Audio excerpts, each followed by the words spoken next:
What's up, y'all? And welcome back to AABTV, better known as Authentically RGB TV.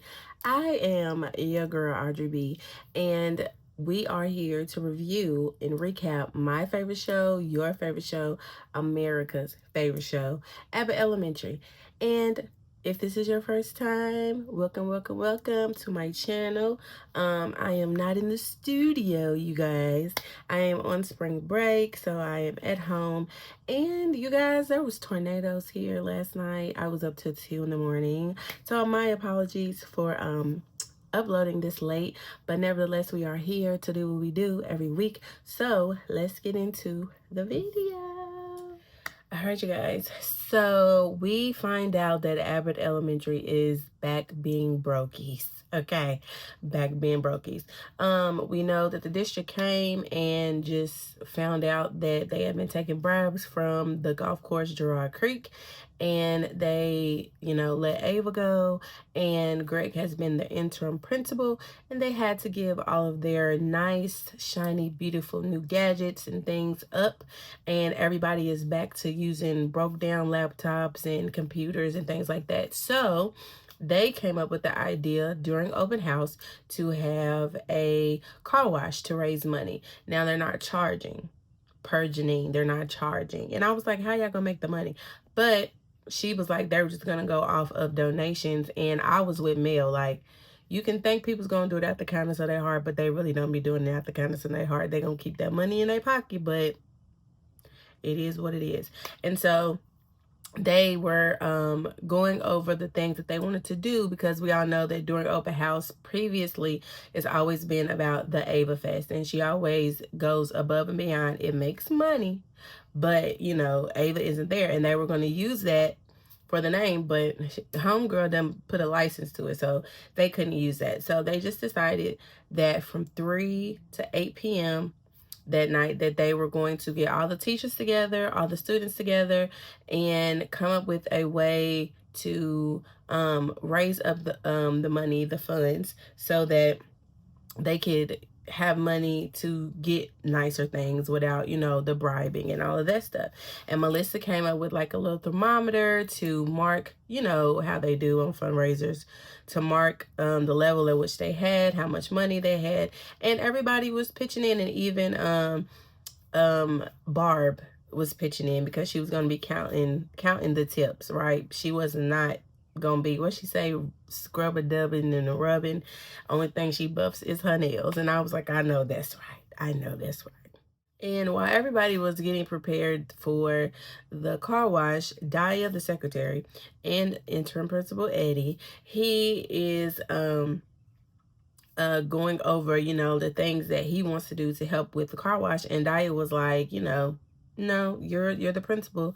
You got to talk to, the parents. And then Melissa comes up and is like, yeah, they're going to be having complaints, concerns, questions, comments, whatever. But most of all, they're going to be having complaints and concerns. And he was just taken aback by it, because he's like, well, Ava never talked to the parents. And they was like, well, that's Ava. She can get away with that. You cannot. And so he was like, going crazy, and Melissa called it the Gregory robot, because his plan was just thwarted. And so she decided to make fun of him.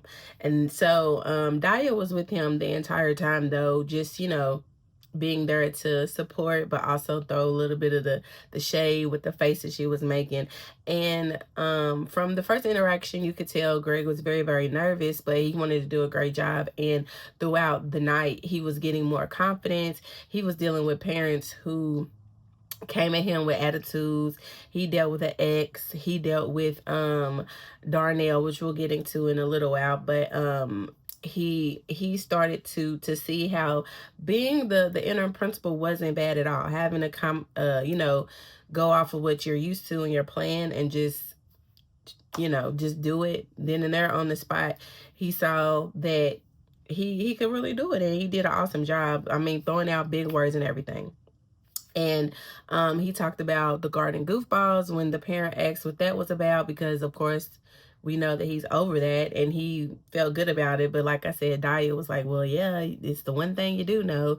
And he was just like, really? And then he ran into his ex, like I said, Amber, and she was giving him attitude. She was talking about how she recognized his walk and why he delivered their food. So we get an update there that, you know, he's still door dashing with the job, even though he may or may not be getting paid more to be interim principal.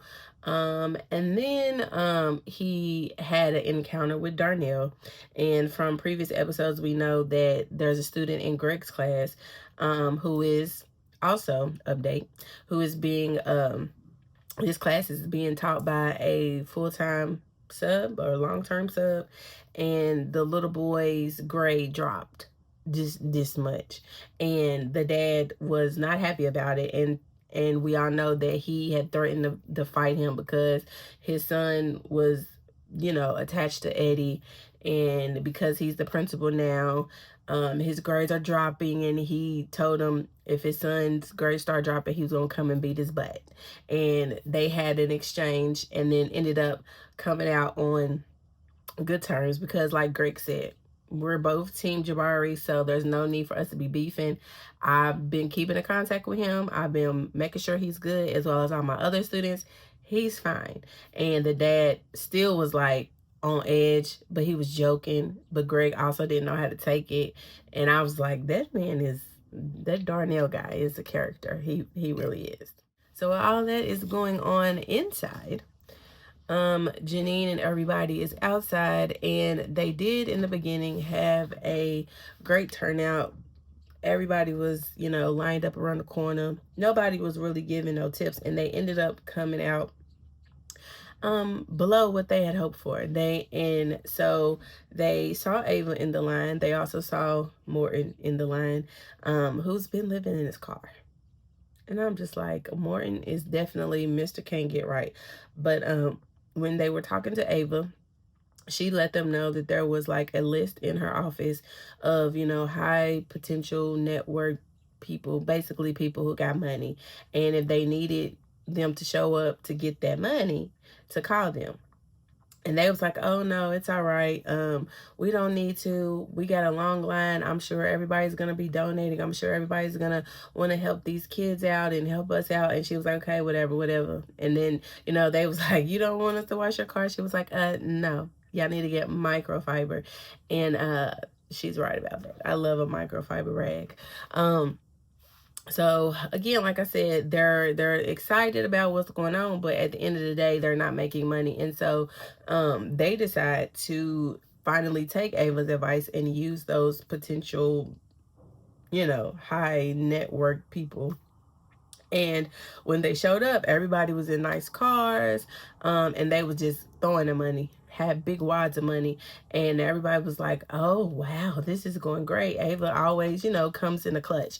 And it was also good to see Ava come and support her people, but we'll get back to that as well. So they were there, and Mr. Johnson was out there, and he was just like, these are drug dealers, okay? Like, and they was like, just because they got nice cars and money don't mean that they're drug dealers. Like, you don't know that. And in the meantime, Jacob is, you know, walking around with the megaphone, making announcements, trying to get people to come get their car washed and all that stuff. And he done fumbled with the daggone megaphone and found out that it had a siren, right? And this is during the time that they're all going back and forth of whether these people are drug dealers or not. And they're like, oh, whatever, they're giving money, like, it goes back to the community. I don't believe this what they are. Like, you know, it is what it is. So in the meantime, the kids are washing their cars. Like I said, they're giving them big wads of money, hundreds here, hundreds there. And then here comes goofy old Jacob, and he's like, guys, I just found out that this megaphone can make a siren noise, and why did he hit that button? And all of a sudden, all them cars just said, forget this, and they just zoomed out, and they was just like, oh my gosh, they were drug dealers. And so they had this long discussion with each other because Barb refused to let them keep the money because y'all know she's a holy roller, and she was like, I don't want nothing to do with that. And like I said, Janine was just like, let's put it back in the community. Maybe that's what, you know, drug money is for anyways. And she wasn't having it. So they were just like all kind of defeated at this point. And by the time Ava pulls back up, and we did get an update earlier on that she's still been doing her talks and making good money. And so she decided to spin a block, come back around, and check on everybody. So while she's checking on everybody, she's asking, did y'all call the people that I told y'all about? Because, they are drug dealers. So there was a confirmation there. And they always quick to text you back. And they was like, yeah, but Barb doesn't want us to keep the money. And she's like, come on, Barb. Like, basically, like, get off of it. Like, it is, y'all, we need the money. Like, that's what it's for. And so they basically, like I said, just became defeated. And she was just like, y'all give up too easily. Like, Janine mentioned that there was, not much of the day left, and they just were out of luck, and they were just gonna have to go and wait till the next budget meeting and hope that the district will give them money. And that was Jacob who said that. And she was just like, this is the time for y'all to pivot. This is the time for y'all to, put your heads together and figure out a way to make this money if this is what y'all want to do. And I was like, okay, Miss motivational speaker, putting her 2 and 2 together to make 4 for the crew, even though she's not a part of the school anymore, but she's always gonna be a part of the school. And so they were just like, so what do you suggest? What do we do? And she's like, block party, Ava Fest is back on, and everybody's excited. And then all of a sudden it's like thunder. And Barb's like, oh, I don't think the good Lord loved that idea. And they like, it's a wrap. And so they decided to put everything into the school building, but which they mentioned in the beginning of the episode, the gym was leaking, and so it's going to be raining, so they couldn't have it there like they did previously. And she's like, that's a good thing about a block party, you can have it anywhere. So they decided to have it in the hallway, and she was having a conversation basically about who has, hidden talents or skills that could be a potential thing that they can use in this Ava Fest to gain money. So we have Mr. Johnson. He's a character artist. I told y'all that man, he got all type of talents in stories, and I just be like, what's next, sir? Janine said that she can make cute little doodles on paper, so why not try doodling on the kids' faces? And if y'all saw those those face paintings that she did, I was like, okay. And then the librarian, y'all forgive me because I can never remember her name, but Cree Summers' character, she was doing tarot card readings, and Barb was side-eyeing her the whole time. We had Ava saying that she was going to call in, like, some big names for the entertainment. And first she said Stevie Wonder. Then she said she was trying to get Fergie, but she done booked another national anthem. I said, nah, Ava, you wrong. And so all throughout this whole entire day, Barb has been trying to tell them that her church has a person that she can call in for the entertainment, a big name, but every time she tried to say it, they cut her off, or there was the loud noise. And I was like, who is this person? Who's this person? And while they're, finally into Ava Fest and everything is flowing and going, Ava's got, the cafeteria people got serving food, and she's up there talking about she could roast people's outfits for this much money, and the compliment is free, and all this other stuff. And people was just like, they seem to be having a really good time. The money was coming, and then we finally, after none of Ava's important VIP contacts came through, we finally got to see who Barb's person of interest was for the entertainment. I'm living my life like it's golden, living my life like it's golden, living my life like it's golden, golden. Miss Jilly from Philly. She's so freaking pretty to me, y'all. Oh gosh, I love me some Jill Scott. She is so pretty, and it's like she just exudes like this golden pun intended, radiance whenever I see her on TV, and her smile, and she's so giggly. Oh my gosh, she is so beautiful. So she is the niece of one of Barb's church new choir members, and she was able to contact her to come and perform for Abbott's open house, aka Ava Fest, aka Tokyo Drift, which is the title of this episode. And she turned the house down. Like she did what she had to do. She had Mr. Johnson, and she had Greg, and she had Jacob coming in behind her. Everybody was partying, and in the midst of the party, Ava and Janine's over just jamming. You know, she's singing, and Janine is just like, what made you want to help us? Like, what made you want to be here to help us come up with, you know, how to pivot and turn this into what we wanted it to be all along? And Ava just basically, in a nutshell, told her, like, you know, I miss it here. Like, I miss you guys. And though I'm making good money with my speaking engagements, it's just like not. And then Janine chimes in and said, it doesn't fulfill you. And she's like, shut up, Janine. Because she, like I said, last episode, she tried to do her big one with helping her get opportunity to talk to the district and appeal her suspension and all of that stuff. But Ava just kind of just blew her off to the side. And it hurt her, but she couldn't fix it. She couldn't change it, which she understood. And she just kind of let it go. And she even said in the episode last night that, you know, we don't want to impede on your new venture, and, you know, we're not that important. And she was like, no, it's not that. And that's when she let her know that, you know, I'm missing her. And she was like, you know, Ava, if you want to come back, just say the word. We can do what we got to do to get you back. And they were still dancing and dancing and dancing. And then all of a sudden she's like, I want to come back. And then I start dancing. I said, golden, golden. Ava's coming back. Ava's coming back. Or is she? Or is she? And why I said, or is she, is because I thought, okay, Greg was put into this position way back in the first couple of seasons. We know that is a position that he was going for, gung-ho, because he had the education for it and all the other stuff. Because remember, he used to be a sub. Then now he's got a sub covering his class. He's interim principal. He's building up his confidence through this night, able to step out of his box and be the principal that he believes, quote unquote, Abbott needs, because we all know Ava did her thing. And now that Ava is missing Abbott, she's realizing what she did, I guess, and she's wanting to have that family back, that feel.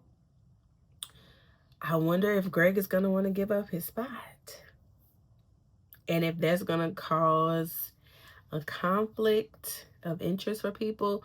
I was watching it with my mom, and she even mentioned a conflict of interest with Greg and Janine, because his ex mentioned that she found out that he's dating a teacher, and that's like imbalance of power. And the secretary was like, oh, it is. But everybody knows from a few episodes ago that they date, because they try to hide it, but it came out and it is what it is.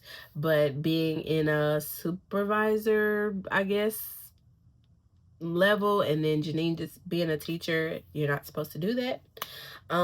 And maybe that could be a way to get Ava back in so they can go back to normal. But something is just telling me, like, Greg is gonna either feel away about having to step back down, or he's going to really get his foot in this position and not want to leave. And even though he told her, you know, I ain't trying to take your job, it's temporary, things change, things change, things change. So y'all let me know what y'all feel about that. And then in the end, they raised the money. We're not really clear on what they're actually going to do with the money, but like I said, they was real broke again. And so they were excited. Everything turned out great through all the mishaps and stuff. Like I said, Greg just felt like he did a really awesome job stepping in, answering questions. He was, I wanna cultivate a team of and a family of and all this other stuff. And I was like, look at you, Greg. Look at you all mature. And in the end, we see that Mr. Johnson is a super fan of Jill Scott, and she even mentioned that she had her security with her because people are crazy. And let's just say he ended up being one of those crazy people. And she was just like, okay, I gotta go. And he was just singing the song, living my life like it's golden, golden, just like I am. So yeah, you guys, that was episode 20 in a nutshell, with a little bit of, my little thoughts and theories put in there. Again, sorry for the upload so late, but again, I had to take a nap. I was up till almost 3 o'clock in the morning. There was tornadoes to touch down. Last night was crazy. And I had all the intentions in the world to get up early and put it out the normal time I do if I was still at work. But your girl went to sleep. But nevertheless, we are safe. Praying for all of those affected, even if you all are out there who've been affected by the spring showers and thunderstorms. My thoughts and prayers are with you guys. And let me know how y'all feel about last night's episode, which I think is gonna happen. There goes the thunder again, yo. What y'all think is gonna happen when Ava decides or to go and appeal or, want her job back? Do y'all think Greg is gonna step down easily? Do y'all think it's gonna be a tussle? What do y'all think it's gonna be a conflict of interest with him and Janine and he being in the principal position? Like, y'all let me know. I think there's only like 2 episodes left of this season, you guys. But as usual, thank you guys for watching. I appreciate you. I do. And I will see you guys next week. On time this time. Peace.